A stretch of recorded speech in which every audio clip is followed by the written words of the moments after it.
Hey everyone, either welcome back or welcome to my channel. And in today's video, I'm going to actually be talking about what it was like going off the medication now that I've had more than basically a week to talk about this a little bit more.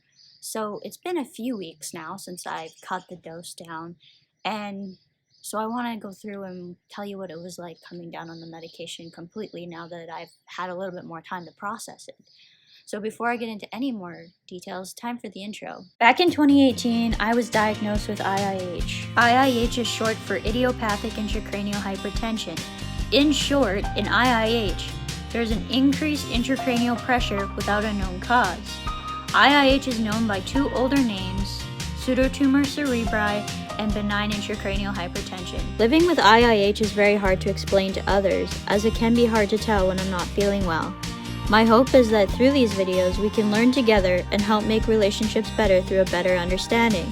I also hope to provide people living with IIH a community so they never feel like they are alone with this condition. Don't forget to subscribe and click that notification bell down below so that you get updated about further videos.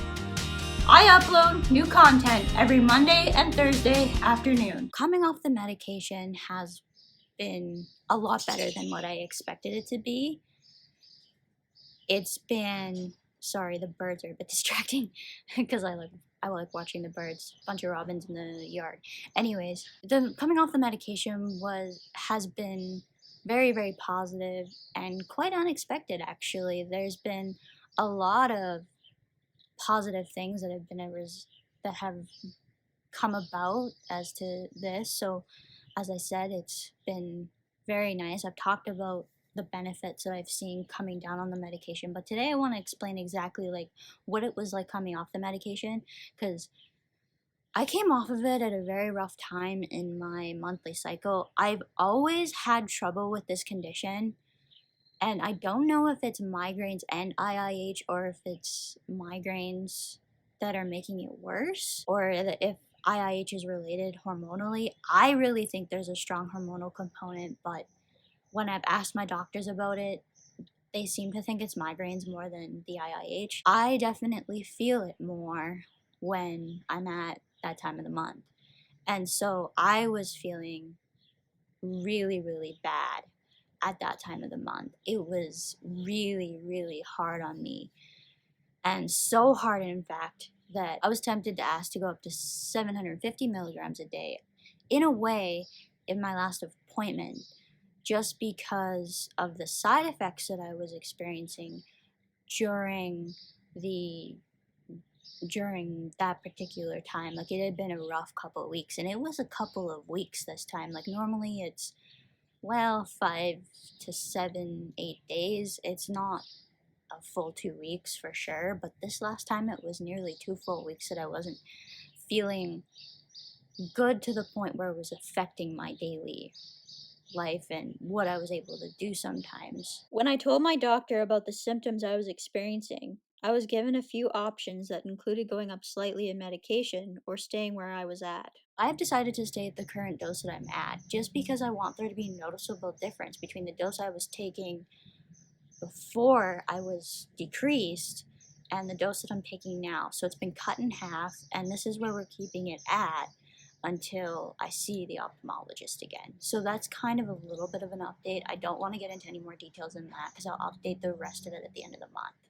And I will also repeat myself at the end of the month with this. So because of the side effects that I was experiencing at that time of the month, I did think that there was a possibility that maybe I should go up in dosaging, but I decided to stay at the current dose and just see what it was like for the rest of the month when my period wasn't bothering me that much. And so far, I have been feeling actually better overall. I really want to be off this medication, as I've stated, I think at least 3 times in the last couple of months.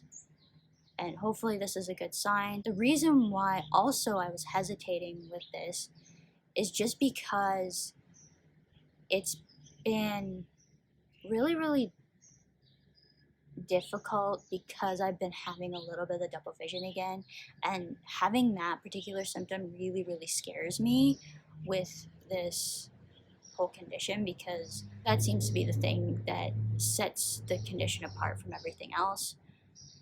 But honestly, I really don't know what all is going on, and I won't until I have had my ophthalmologist appointment again.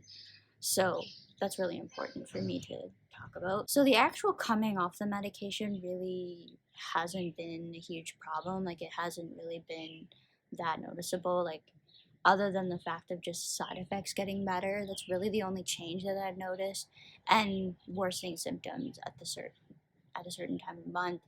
Also, there is some times where I think I'm just used to being not feeling well, so I'm just used to a baseline not feeling well at this point. If I really think about it, yeah, I'm not feeling 100%, but the thing is I'm able to ignore it, so it's really, really difficult for me to be able to tell which direction is worse compared to better. If you guys have any questions or comments, feel free to drop into the comments down below.